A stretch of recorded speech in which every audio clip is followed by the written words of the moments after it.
up, y'all? Welcome back to a new episode of a Harlem review. We are getting into episode 5, which is Pride. The title episode 5 is Pride. And of course, I am very excited about this because this was a really great episode to uncover some things. Now, the episode was in a sense heavy because it did expose some things about some people, but it also helped some people. It's going to be a stepping stone in the right direction, I'm thinking, for some people. So I think this was a really good episode. So let's get into it. But before we jump into the review and I give my thoughts, be sure you like and subscribe to this channel. Please, please, please comment down below so we can talk about this. I don't want to talk about this with myself and just my friends. So go ahead and comment down below as well. All right, so we start off the episode, we jump into it or back into it, we pick up with Ian, and we're at the party for Quinn's parents, and Ian pops in like, you don't want to drop what on me? And so Camille is sitting there talking to Ty about the news she has in regards to what the doctor said in regards to her fertility, and Ian comes up from behind hearing the last bit of what she said, and he has questions, of course. And in this moment, Camille, thinking on her feet, just goes ahead and starts talking about something else. So we were talking about, women things, and so her, of course, tied backing her up, blood clots and this and that. And like, of course, that nigga man gonna run off because who wants to talk about that? And so he runs off to go and find their seat. And in that moment, I get why Camille did what she did, but overall she really could have handled that differently. That would have been a good moment to show a little bit more growth in the sense of, to me, what I would have done. And I'm coming from a different perspective of it. It's been like, Ty, can you give us a minute? Like, this not the, now I will let my man know, like, this is not the place for us to talk about this, but there is something I need to talk to you about. I'm just not ready to talk about it yet. It's like, but trust and believe when I'm ready, you're gonna be the first one to know what's going on. You know what I'm saying? And go from there. But what she do, she went ahead and lied about it, which, hey, to each his own. So, I mean, I understand, like I said, not the time or place to be talking about it. So, hey, you on your feet, and hey, like Jones, and hey. So, like, hey, you just lie about it. And so they move on, and they are about to walk off, and Quinn's mom walks up to them, and they're like, where is Quinn? And so they're like, we don't know. We've been texting her too. And Camille sends another text, and her mom is like, well, we're about to get things started at this point. I would ask y'all to fill in, but the way y'all dress is not even appropriate for what we got going. You tried, but try harder next time. And her mom is critical of everyone, like, lady. But maybe it's the culture. Like I said, I don't know. So they proceed on because they're texting Quinn of what's going on. And as they're talking about their comments about Quinn's mom, comments about their outfits, they start to play this song. I guess, like I said, Harlem is great with these. And maybe I'm reading too deep into it. Y'all let me know, the Harlem people. But the songs and the lyrics really be syncing up. Like the lyrics sync up with what's going on. Like the song was saying how I'm sad, this is not a good day, I'll be okay soon, but today this ain't my day. And as they're singing, as the song is singing and playing, it goes over into Quinn. She's finally out of the tub, but she's sitting at the desk and she's looking at her phone. She's seeing the missed calls and the text messages, and the girls are texting her again about where you at. And she's texting them big old lies. Oh, I'm great, you guys. The interview went great, so great. Me and the crew finna go hang out. She is hyping it up. All the while she's sitting there sad and going through exactly what this song is saying about my thoughts are in places, all over the place. And like, it's literally describing what she's going through, because as she's sending this text, she's still sitting there crying. It's like, in that moment, I wish Quinn would have been a little tapper honest and said, can one of y'all come by here? I need to talk. Or, like I said, it's honesty for me at all times. Like, we can't get anywhere as friends if we're honest. And I know it's harder or easier said than done. Not everybody is expressive with their feelings, and I get that. But at some point, you have to have somebody that you're okay with saying you're not okay to. Like, hey girl, I've been going through it. Like, I'm not even all the way there right now. I'm just not the one. Like, I'm not being myself. I need some help. Like, and try to see what help you can get. You know what I'm saying? But in that moment, again, you're on your feet maybe, the spur of the moment, but Queen gives the folks a lie. And she lets them know, like, hey, I'm doing good, and she's really not doing good. And so everybody just brush off and step it on off, and that's that of the party. So we leave Queen and we skip on over to the next day, and it's Camille again, our girl, giving one of her infamous lectures at her, in her class. And this one is about pride. And of course, like I said, the title of this episode, the songs, the lectures, they all gonna weave in together, right? So get into it. And so she's talking about pride and how it can be good, how it can be bad, how it can be vital and, in life at times. And as she's talking about it, the lesson she gives, or the instructions she gives her class, is to write about times in life where it can be good, where it has been bad, and ultimately where it can be seen as both. And after class, she's tested of her pride, honey. Because who's outside the door looking glowy like Jameson? Come through, Jameson. Y'all know it's Jameson for me. It is Jameson for me. Like, I hate how that went down. I hate how my girl did him. If I was Camille, yes, it's Jameson for me. So Jameson comes in the hallway. He's talking to Camille. He's like, Camille, what's up? Like, I've been trying to get in touch with you. I'm trying to talk to you. Camille's like, well, I hadn't seen any calls. He's like, yeah, apparently you either have me blocked or you hella good at ignoring me. And she's like, what? Not good with confrontation. The girl has told us, like, she's not good with that kind of situation. And so what can we do? And so she, he's telling her, like, yeah, I tried to get in touch with you off the simple fact that I have some good news. Not even on because she went to talking about, well, I'm back with Ian. And he's like, yeah, I remember. You don't gotta tell me or remind me again and again. I know.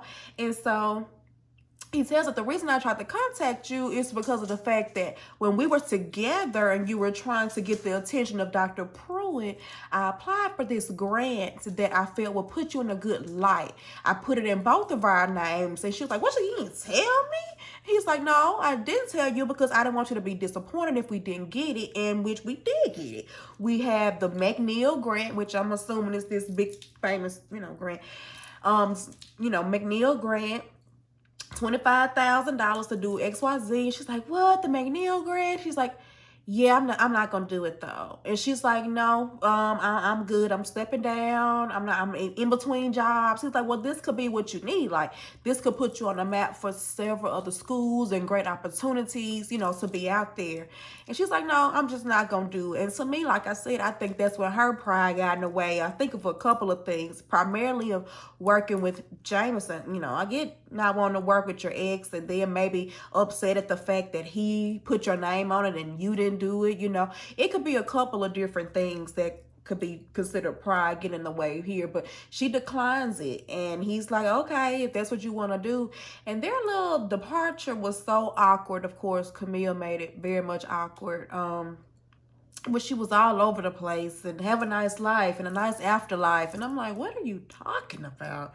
Yeah, I just hate that she declined it at that point, because, you should have just let me think about it maybe, but she told the man no, and she was ready to go ahead and awkwardly walk away with that. So after the awkward exit with Camille and Jameson, we walk on over to Ty, who's literally walking down the street, and she bumps into Plant Lady Amy. And she, Plant Lady Amy just always seems so happy and optimistic. And she's telling Ty, hey, Ty, happy Pride. And baby, that's all it took for the floodgates for Ty to open up. Really? Is it happy? Is it happy? Is anything happy? And Ty just, kind of emotionally vomited on her at that point, just what they call it, dumped on her. Like, she just went ahead and let her have it. Like, man, my emotions all over the place. I'm going through it.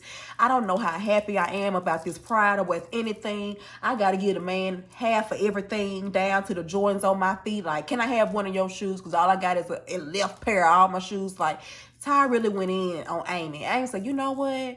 I'm going to just try to hook you up with a plant. Like, I'm going to give you a orchid. I'm going to give you an orchid because orchid's going to die either way. And that way, when this does die on you, it won't be as bad. And the little moment that they have there is so cute to me. Because she's like, can I give you a hug? You know, at the end. And Ty's like, you know what? I deserve nice things. Like, yes, you can give me a hug. So they have a hug. They have a little cute moment. And Ty's like, I'm coming to get that orchid.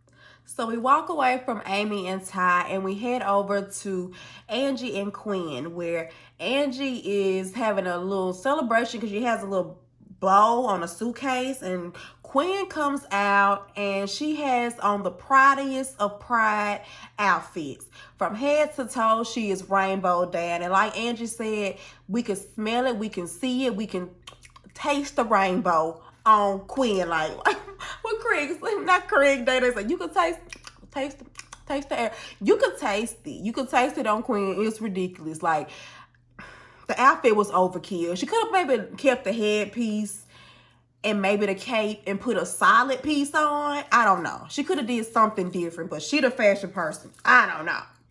But I don't know. And she continues, you know, Quinn comes out and she's asking her, she's like, well, you know, what you think about my outfit? And Angie pretty much tells her like, oh, it's very nice. It's so nice that I love it. It's so over the top that, girl, you come back around to something like I would wear, like you right on the money with it, to just be too much. And so Angie proceeds to tell Quinn that I have a surprise for you. Like, I'm gonna get ready to move out for a little while. And you're gonna have your space. Quinn is taken aback. You can literally see her face flush down like, what? Because like I had said before, there's a space and a time where you need your friends to lean on. And it's okay to have those phases. But there comes a point in those phases where it's going to be time to kind of separate and lean on your own, because that friend may not always be there. And like I have said several videos, I can get it with Quinn. I have been in spaces in my life where I have literally needed friends to lean on. Thank God I had them there to do such. Because I was literally like a Angie and a Quinn. I was going back to their house every day. I was trying to link up with them every day, talking every day. It was like a dependency thing. And you do get to being so codependent where it becomes too codependent and you have to start checking yourself. Thank God for counseling, honey, because like I said, after a while it gets to be too much. Even for that person, it can get to be too much. So when we get to seeing ourselves kind of being in that space of needing a friend for too long, we have to start asking ourselves of why and what can I do to be more independent, to where I can not lean on or need that friend to actually feel okay. And I think that may have set in with Quinn. Like, I done lost so many relationships back to back, and now at the end of the day, when I come home, I won't even have my friends to come home to.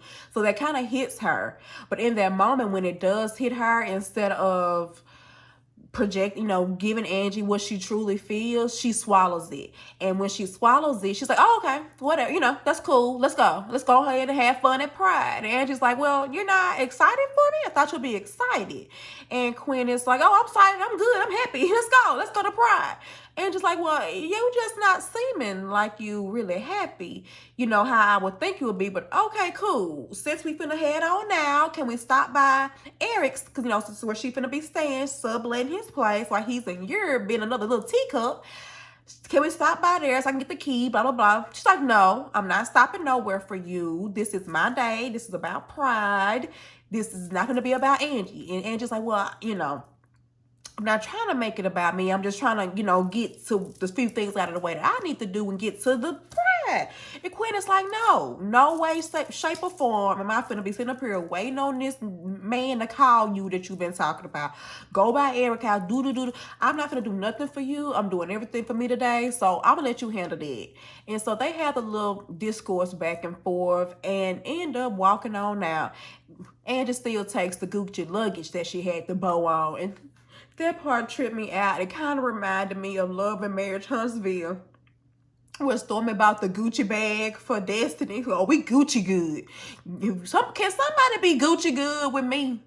Well, if I'm mad at you, buy me a Gucci. We good after that. But yeah, so she takes the Gucci luggage and she is out the door. And that's how they wrap that on up.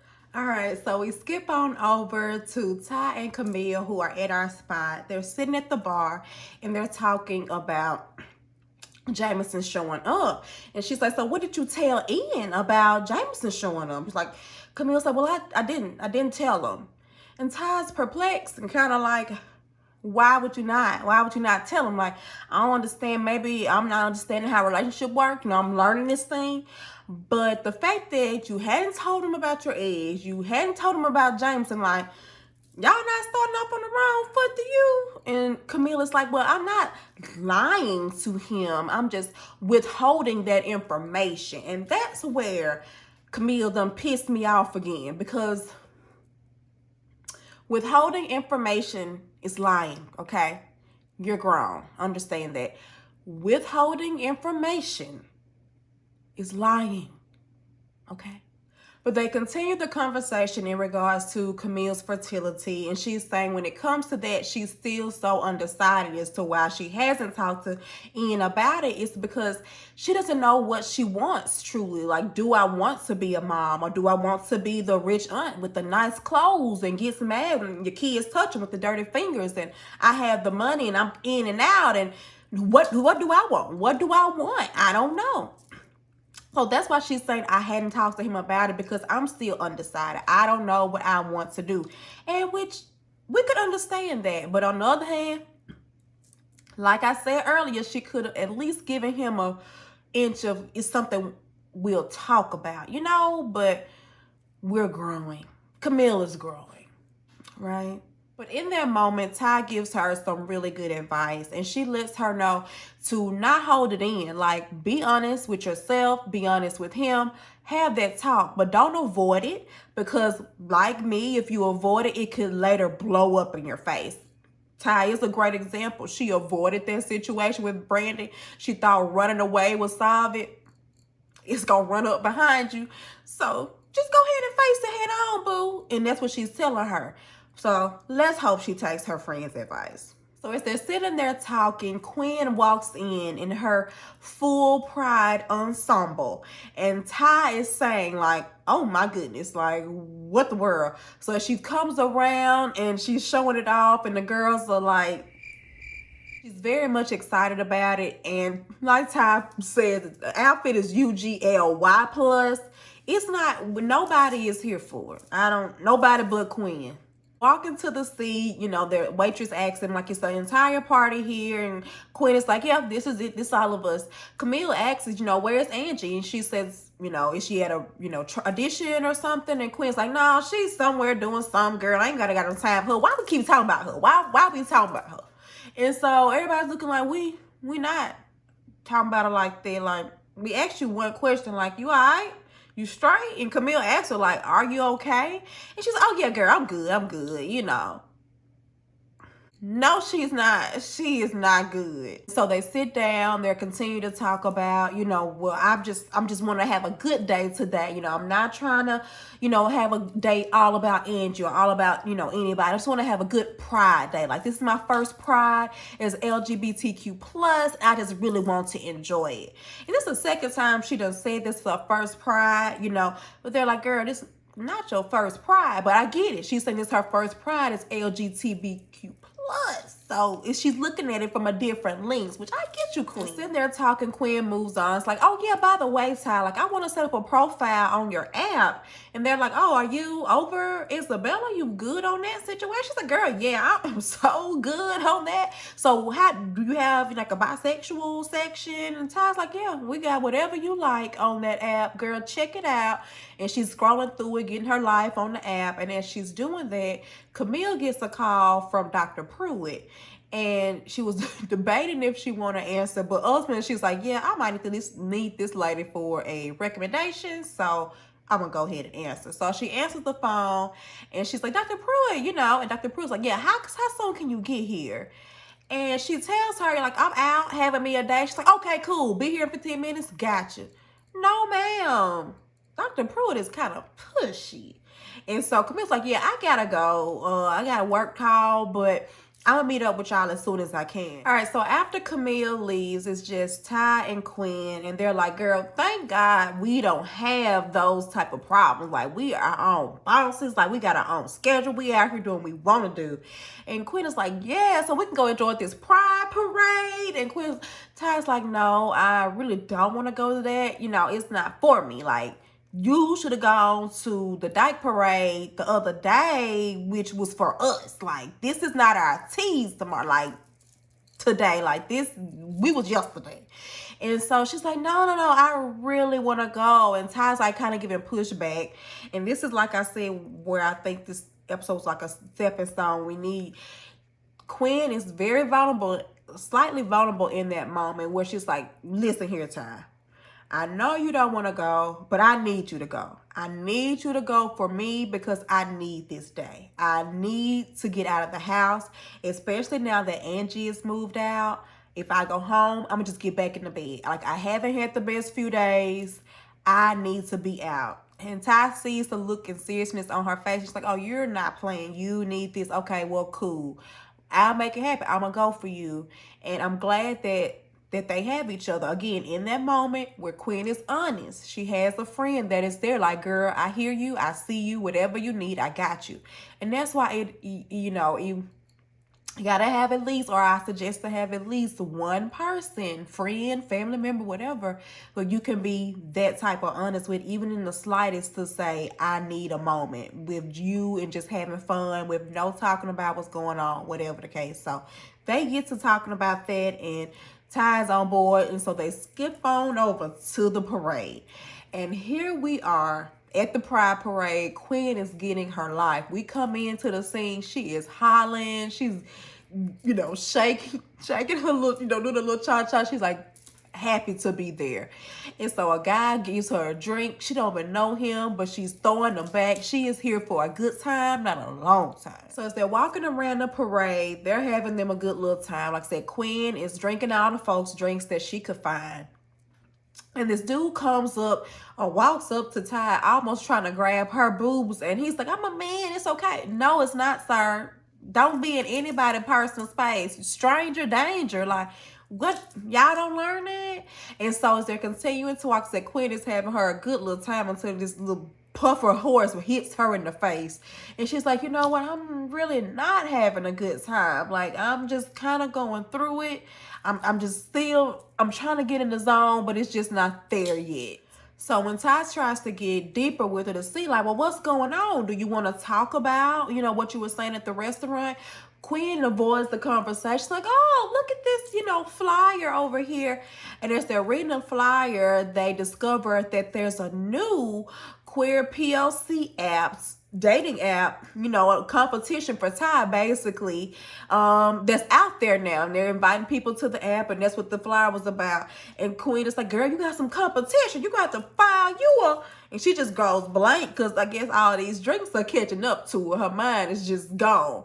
And so Ty's looking at the flyer. She's like, you know what? I definitely got to sue them because, and as she's thinking about it, she's like, I'm not going to sue them because Brandon finna get half of my company. What am I suing them for? So he can get half of that too? No.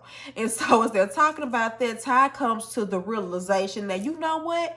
I'm just going to close out the entire company. Like, I'm done with it all. Rest in peace to Q. Like, it's closed. It's done. And so she's about to dead the app, so she thinks. So we skip over from the parade and we check in with Angie, who is at Eric's apartment.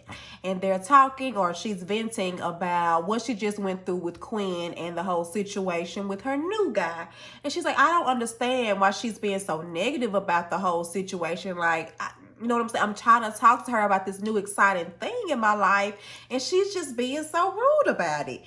And I don't think Eric said anything back, but Angie kind of kept going. But in that moment, and what I want to talk about this scene for is because I want to ask y'all if y'all think the same thing. But to me, she kind of almost seems to be giving off what she thought Quinn was going to be giving off.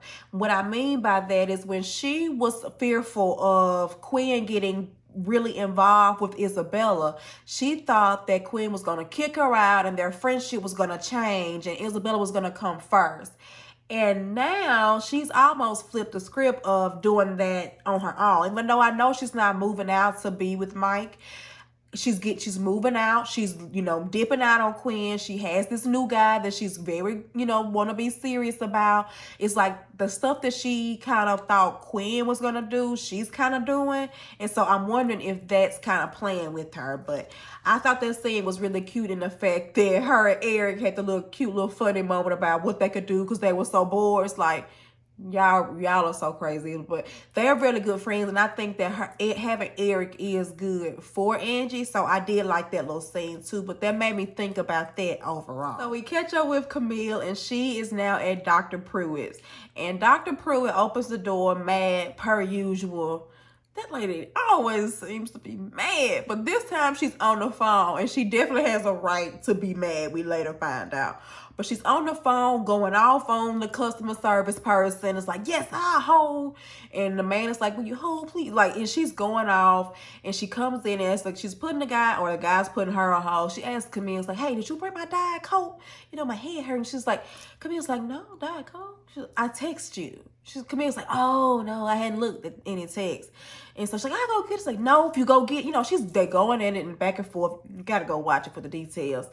But so she's just giving off really mean. And like Camille kept her composure very well compared to me. Because I probably would have been frowning up like, you all right? But as Dr. Pruitt is on the phone going back and forth with the customer service person, they eventually hang up on her because she's just hollering at them like she's crazy. And she gets off the phone and tells Camille, you remember the TA I hired? Well, she acted like she was from Belize, but she was really from somewhere else. Her real name was Beth, and she done plagiarized things under my name, and she's done all of this stuff that potentially is about to get me fired. We have to correct her mistake, basically, which is why I'm here. And Camilla's like, dang, you got dollars on? Like, she poured the wool over your eyes like that? Like, you ain't check your sources well, shawty? Like, dang. Like, Camille pretty much was rubbing it in. Plus gave a I told you so on the top of it, like put the cherry on top. And Dr. Pruitt was like, you ain't even got to rub it in like that. But yeah, basically. And so they go back and forth, and Camille develops this plan of what they could possibly do to get them up out of this mess. And Dr. Pruitt tells her, well, that's a good place to start. I'm definitely on board there. Start there. But hey, go ahead and get my Diet Coke like I asked you. All right, so we skip back over to the parade where we're with Ty and Quinn. And they're walking around. Quinn is still accepting drinks from strangers, chugging them back. And she's just living her best life. But when we pick up, it's Ty's on the phone telling somebody yet again she is shutting down Q. It is done. And so they're walking around and they're drinking, they're talking. And Quinn is like, you definitely have to get into your pride spirit, honey. And so as she's talking about it, she spots her mom. And her mom is at a free hugs from mom booth. It's like, hey, mom, what are you doing here? Like, why are you here? And she starts janking on Quinn's outfits too, baby. She says she looked like rainbow bright. She ain't lying. Mama, I agree with you. This one time, I will let you have a pass only because you are right. Kind of gets into it, and Quinn is telling her, like, I'm kind of having a rough, day. Like, can I have a hug? And her mom's like, no. We'll hug next week. Like, this not your time. I'm here to hug these people. And that kind of makes me sad for Quinn because, Mom, you're literally here at a booth for free hugs and I can't get a hug. It's like, that makes me mad. Like, I don't understand. But as they're walking off, what I do like in this scene is that Ty does give her the hug that she needs in that moment. And so that's why, again, it's good to have your friends there in the moments where you need a little something and you can't get it where you're asking for it from, but your friends are there to kind of help you through. So that's a pretty cute little scene that they threw in there for us. So we go back to the apartment with Camille and Dr. Pruitt, and they're still brainstorming about ideas and things that they can do to get out of this situation that the TA done put them in. And Camille has a really good idea for the next step, and she's explaining it to Dr. Pruitt. And Dr. Pruitt says, you know what, that is a really good idea. That could literally work, what you're saying. And so Camille's like, you know what? Even when you're giving me a compliment, it kind of feel like you're talking about me, but I'm going to take it, child. And so they move on, and as they're standing there talking, Dr. Pruitt gets a phone call. And it's apparently her daughter who is the person that she had dinner plans with. And her daughter is telling her pretty much that I'm not going to come. And no, I don't want to reschedule today. And from what we can hear on Dr. Pruitt's side, the girl is sounding, or her name we later found out is Angela. Angela is sounding intense, and she's being fast about her words and, you know, all of this. And I'm wondering, and maybe y'all could tell me in the comments, are y'all thinking maybe Angela maybe has a drug problem? Like maybe they scheduled this as a check-in because she wants to check in and make sure she's okay. You know, when she's told her, like, I'm cooking your gumbo, you know, or whatever.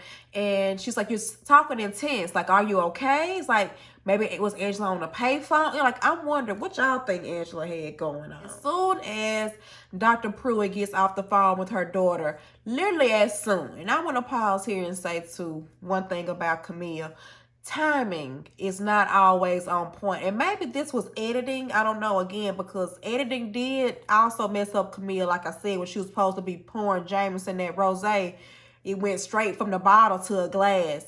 That little second in between or second and a half is sometimes needed. Like, Camille should have really waited a breather before jumping into that lady business right after the call. Literally when the lady hung up. I didn't know you had a daughter. You ain't supposed to know. They ain't none of your business in real life. And she's like, well, now you do. And she's like, well, I definitely understand how I can be, you know, with mom and daughter flaking. My mom flakes on me all the time.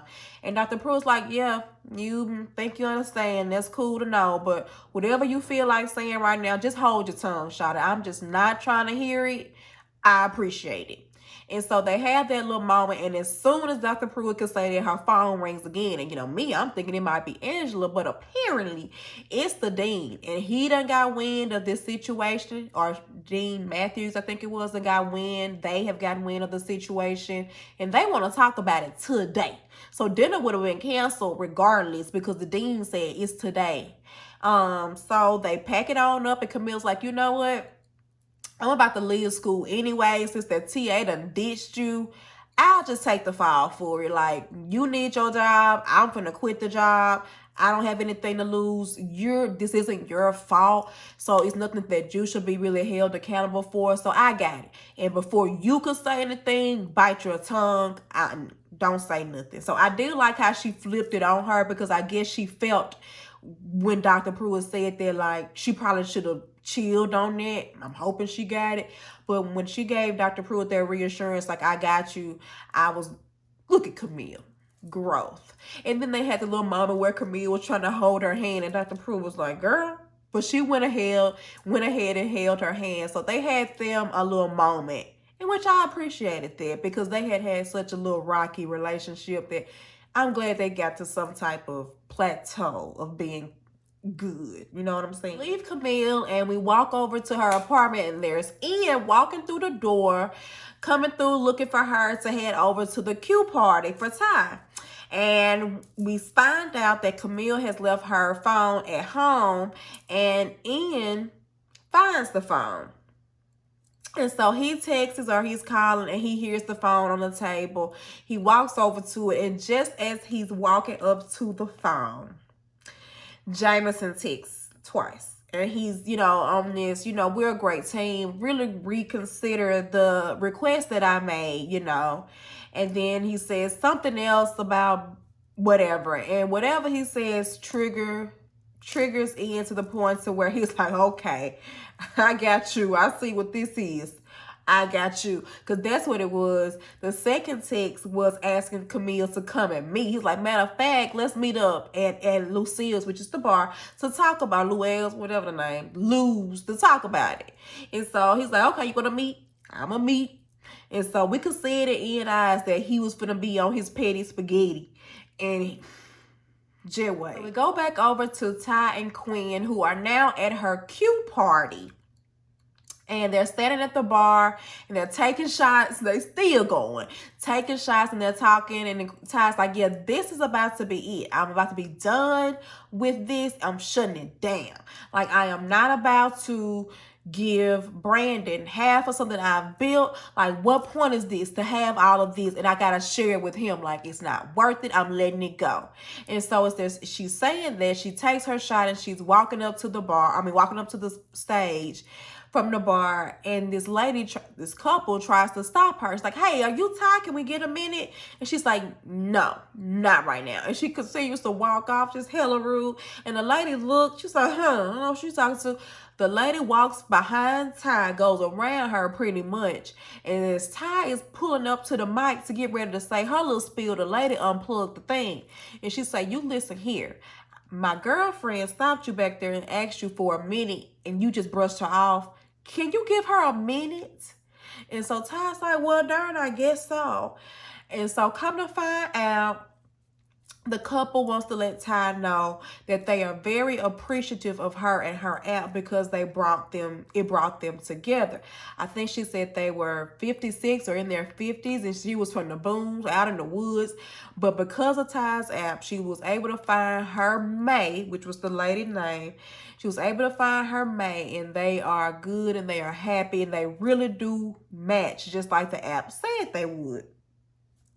And so I think the lady's name was Paula. So Paula was saying like, hey, so we just want to tell you thank you for doing what you did with your app and creating the app and holding that space for us to be able to comfortably find someone that we would possibly like today. And so as Ty is taking that in, she changes her mind, of course, about dissolving everything. And she's like, you know what? Thank you. Thank you for saying that. Thank you for stopping me from saying what I was about to say. Thank you. And as that scene is wrapping up, we see the scripts of other couples in the room coming up to Ty telling her thank you because her app has helped them too. And some of them have been together like 5 and 6 years. And so I thought that was a really good scene again to pour into Ty, especially on that day because she has been there for Quinn and pouring into Quinn. She needed something, or she was there for Quinn rather, but she needed something for herself too that day. So I think that was another small win for her. So I'm glad that she got that. Now this next scene was short-lived, but it was funny because of a couple of different parts, or good and funny because of a couple of different parts. For one, well, first of all, let me say, we were with Angie and Eric. They finally made it over to the parade because that's what they decided to do instead of doing what they was going to do. They headed over to the parade and they're talking about Michael and how bad Angie still wants to hear from him. And her phone battery is still low, but she does have signal now. But she is trying to just express like, hey, I need to get to a charger. Like, I need to charge my phone because I do want this man to really call me. I want to be available when he calls. And so Eric's like, just calm down. Like, he gonna call, you know, you know that he gonna call. And so she's saying that they give each other props or whatever. And what's funny, that was the cute part, nice part, that he's there for her. What's funny is when Angie took off running because she saw her charge or her percentage went from 5 to 4. And in this scene, because she took off running, one boy that she runs about to run past, he sees her running, and y'all know when a person go running by, you might not know what they running from, but you don't want to find out, so you gonna take off running too. Angie had the whole block just running because her charge was low, her battery was low. When I say it was a dude, he dropped his whole pizza. It was a lady with her baby. Some lady that was getting out the cab, probably at the house or wherever her destination was. She didn't know what was going on. She got the running too. Everybody was just running because Angie's battery was low. I rewind that like two or three times to just laugh at how that started off so weirdly. But that was very funny to me in that short little scene. So we go back over to Ty's Q party, and we're there with her and Quinn, and she's actually now embracing the pride spirit that Quinn was talking about after interacting with her members that have had such successful stories. She's in a much better spirit about things. And so she's asking Quinn, like, do you want to talk about your stuff? Like, are you ready to talk about what's going on? And just as Quinn is about to talk about it and let her know, like, it was Vogue, I had an issue with Vogue, she's like, Vogue? And they're walking in, and she's like, oh my God, I don't want to see them. So she's trying to shuffle out to get out of there without seeing them. She ends up making a scene. They see her, and they kind of had a little back and forth. And the thing that triggered her is, like, the guy was like, well, it's not our fault your interview was canceled. Quinn was not prepared. Like I said, that triggered her, and she attacked that man. From the looks of it, and they went to the camera on the elevator, she had her Solange moment, honey. She was giving that man the business in that elevator. So they end up kicking Quinn out the party. So she is down on the streets, you know, going back and forth with the bouncer. And as she's going back and forth with the bouncer, the running crew, or the running crowd that Angie has started, comes running by. And just as Quinn is about to join, because Black, she's like, what's going on? And then she's about to, she really did break off running, and then Angie had to call her back, like, Quinny, wait. And so she comes back, and her and Angie embrace, like, girl, what's going on? And so Angie is just letting her know, like, I'm just trying to find a charger. Like, do you have a charger on you, girl? And so they kind of go back and forth, and they end up apologizing for the little discourse they had earlier. But in that moment, Quinn is telling her, like, girl, I just been having a rough time. And again, as she's about to let it out, Mike calls. And when Mike calls, of course, Angie been waiting on it all day. Angie wants to take the call, but Quinn is right there, like, she needs somebody to talk to, but she don't want to be that friend. And she's like, girl, go ahead, you know. But she's lying again. Like, she should say, girl, I need you. But of course, you don't want, again, want to be that friend. But sometimes it's okay to be that friend. Like, say what you need. It's okay to say what you need. It is okay to say what you need. Tell yourself, it is okay to say what I need. So Quinn lets her move off, and she's just like, girl, go ahead. And so Angie has, you know, she takes the call, and she's walking. And she's walking away. And so we move on from that scene. So at the end of the scene with Angie and Quinn, Camille's voiceover takes us over to Jameson, who's taking him a little sip at the bar. And as he's sitting there, we hear Ian's voice come up from behind. It's like, hey, my man, we need to talk.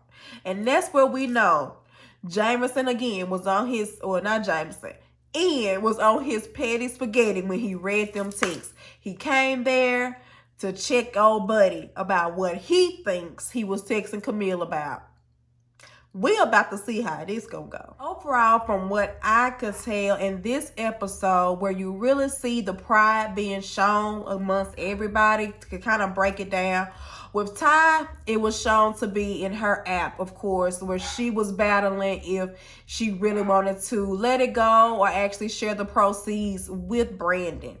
With Camille, to me, her pride was in trying to let go, or whether to talk about the whole egg situation, her fertility situation, and then the grant situation with Jameson also. I think it's where she let her pride in getting away. At the end, we see Ian and his pride by the text that Jameson sent going over to meet him at the bar. It's like, sir, what is you doing? With Quinn, of course, just being honest and vulnerable with her friends or family about what she's really struggling with. I think pride, and plus a few other things, may be pushing that back on the back burner for her. And I think with Angie, she's getting a little, pride could be shown a little bit in her sense, and maybe not. I don't understand why maybe she couldn't reach out to Michael. Maybe that was a thing. But as far as tying everything in together, I think that's how everyone's pride was really shown in this episode. Like I said, overall, excellent episode. So many jewels that were dropped.